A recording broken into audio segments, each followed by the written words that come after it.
repórter Helena Calil ainda sofre com o sol do lado de fora. Até o momento, tudo fechado, mas daqui a pouquinho, se tudo der certo, Helena, sombra e muito trabalho do lado de dentro, né? Seja bem-vinda ao Tarde Redonda. E aquele ar-condicionado também da sala de imprensa Vitorino Sherman. Boa tarde para vocês do Tarde Redonda. Nós estamos aqui, como você já percebeu, Olivia Nepomuceno, eu tô aqui na frente porque o treino só começa às 4h30, mas a imprensa só tá liberada às 5 horas da tarde. A gente, como somos malandros, viemos pra cá porque a gente quer passar informações pra vocês, porque eu sei que vocês querem saber de Gabigol, vocês querem saber de Arrascaeta, de Diego, que é o assunto que vocês estão falando, e também de Bruno Henrique. Então vamos lá, vou começar com esse último, o jogador que está em Santos nesse momento, está passando por uma bateria de exames, ele chega amanhã aqui ao Rio de Janeiro. O Flamengo vai desembolsar cerca de 23 milhões de reais, mais o empréstimo do volante Ronaldo por um ano para a equipe da Baixada Santista. E ontem o Abel Braga falou sobre esse jogador, falou que assim que ele passar, que ele for aprovado nesses exames, ele já será contratado pelo Flamengo, será o 4º reforço para a temporada. Lembrando que Bruno Henrique teve um 2018 conturbado, já que no primeiro jogo contra o Linense no Campeonato Paulista, aos 9 minutos ele levou uma bolada no olho e teve aquela lesão séria, foi até tratar nos Estados Unidos, ficou meses afastado e depois que voltou ainda teve uma lesão na coxa. Então ele é o jogador do Santos que menos atuou na temporada passada, foram 32 partidas, mesmo assim muito valorizado, e um pedido de Abel Braga deve chegar então amanhã ao Rio de Janeiro, o Bruno Henrique. Vocês estavam falando sobre o Diego, ele foi elogiado, essa postura toda que vocês estão falando foi elogiada ontem em entrevista coletiva pelo técnico Abel Braga, ele que falou sobre a importância do Diego, que ele está alinhado com a necessidade do Flamengo neste momento e também está pronto para suportar todas as pressões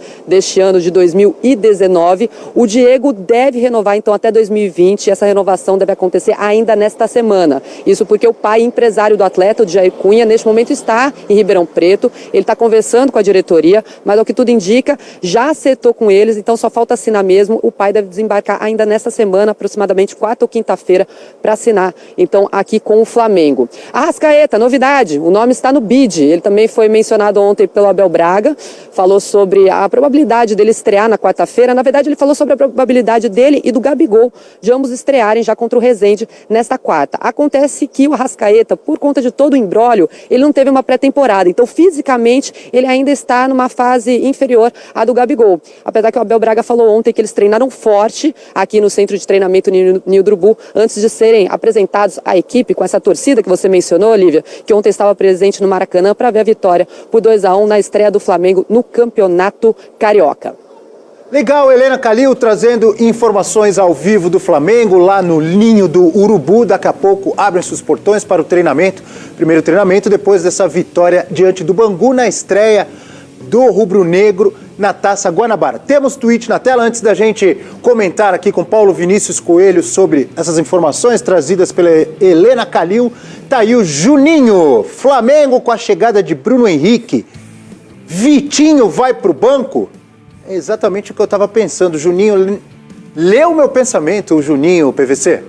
Não, assim, a informação que surgiu quando circulou a informação do Bruno Henrique chegando, eu perguntei pra gente no Flamengo se ele vinha para compor elenco, se vinha para o lugar do Vitinho, e a informação que eu recebi foi que o Abel queria jogar com os dois, um de cada lado. Depois o Abel confirmou isso.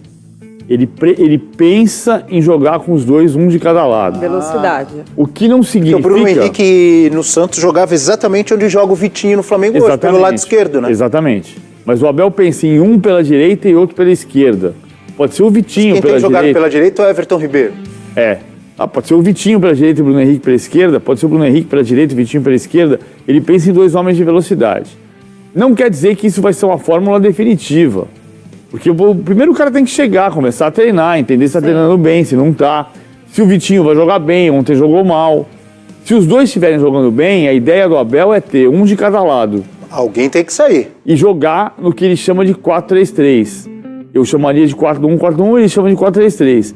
Ter dois meias e um volante. Coelhar e dois meias. Vamos entender quem é que vai ser. Tudo isso, tá vendo como a gente tem que montar o time?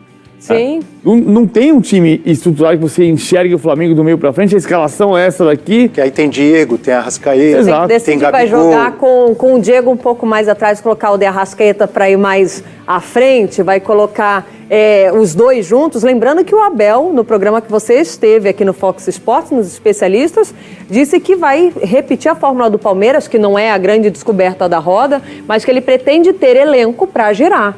Então, numa dessa, por que não um jogo Bruno Henrique, no outro jogo Vitinho, em algum jogo os dois atuando juntos? Lógico. É preciso Abel ainda montar. Daqui a pouquinho a gente vai seguir colocando mensagem na tela, mas já que você falou que o Vitinho não jogou bem, segura aí, Santos. Santos até morrer. Vamos falar sobre o Santos, mas só o PVC me responde rapidinho sobre as vaias ontem do Maracanã. Boa parte da torcida, eles vaiaram o Vitinho e alguns aplaudiram. É pra tanto? A gente vem pontuando, olha, é o primeiro jogo, é início de temporada, ou o ranço do ano passado, ele permanece agora para 2019? A expectativa é a mãe da frustração. Na verdade, a frase é diferente, mas eu adaptei. Mas é pra tanto? Você falou que ele jogou mal, ele jogou tão mal assim pra ser vaiado? Não é momento do torcedor apoiar, já que é um ano novo que se inicia? Torcedor sempre foi assim. Hoje tem uma coisa de dizer que se não é torcedor é cliente, porque mudou o cenário, não é mais estádio, é teatro. Eu não concordo com isso. Sim. Eu acho que a gente tinha... Se você está pensando que você teve no Maracanã o maior público em 32 anos numa estreia do Flamengo, é para comemorar que tinha gente lá. Sim. Qual é o tipo de gente? É gente que gosta de futebol. Senão não estava na estreia, você não ia ver Flamengo e Bangu. Então é gente que gosta de futebol. Se o cara vai gritar como um torcedor dos anos 50 ou vai ser diferente, é outro ponto de vista. Melhor o estádio cheio do que vazio. Sim. Ponto. O cara comprou o ingresso, ele tem o direito de criticar. Eu acho perfeito isso? Não. É justo criticar o jogador no primeiro jogo, não ter o entendimento, o discernimento de que ele acabou de voltar de férias, a condição física não é ideal. Claro que o ideal é entender isso. Na verdade é uma continuação, né, PVC? Claro. No ano passado ele já estava sendo vaiado. E aí, às vezes, uma jogada, um jogo, acaba mudando tudo. Ontem mesmo, contra o Bangu, teve uma jogada que o Vitinho já estava sendo vaiado, foi pela esquerda, pedalou e tal, e chegou na frente do gol, tentou fazer, não conseguiu, poderia ter tocado pro meio, que tinha companheiros para fazer. E a torcida, ia abraçá-lo. E a torcida no ano passado estava execrando o Diego, e agora está comemorando que ele está renovando o contrato, porque ele foi bem no jogo de ontem. Bom... Não é? Se ele é o pior jogador de todos os tempos do final de semana passado, não dá pra ser ele assim. vem no jogo contra o Botafogo, por exemplo, no final de semana, faz um gol, vão comemorar um monte. Santos até morrer, sua mensagem já vai aparecer na tela, tá? A gente vai seguir de olho aqui na nossa hashtag Tarde Redonda, mas já que nós citamos aqui as vaias, né, que o Vitinho recebeu no final de semana, vamos ouvir o que disse o técnico do Flamengo, o Abel, sobre esse momento no Maracanã. Primeiro que o torcedor é soberano, né? Agora, o que eu acho é que o Vitinho foi um jogador extremamente agudo, o que mais criou oportunidade em profundidade, ele deu profundidade à equipe. Tá aí, portanto, o técnico Abel Braga falando sobre o Vitinho, e com essa chegada de reforços, PVC, eu vejo dois lados, né? O próprio Vitinho, ele já deu uma declaração, dizendo que com a chegada do Arrascaeta, né, com todo o valor investido, porque muito se fala e se associa ao preço que o Flamengo pagou pelo Vitinho, que não foi barato. E aí tem a cobrança em cima dele. Então, de repente, chegada do Gabigol, do Arrascaeta, há uma divisão maior de responsabilidades. Por outro lado, chega o Bruno Henrique, que pode brigar por posição com ele, aumentar a pressão, ou não, como você falou, jogar um de cada lado. Como que você vê tudo isso, analisando ainda o Vitinho? O Vitinho sabe que a torcida esperava dele mais do que ele ofereceu até agora. Agora, ele tem esse ano para resolver esse problema. Ele não tem que jogar bem no Flamengo porque ele foi o jogador mais caro da história do Flamengo até a chegada da Arrascaeta. Ele tem que jogar bem no Flamengo porque ele é jogador do Flamengo.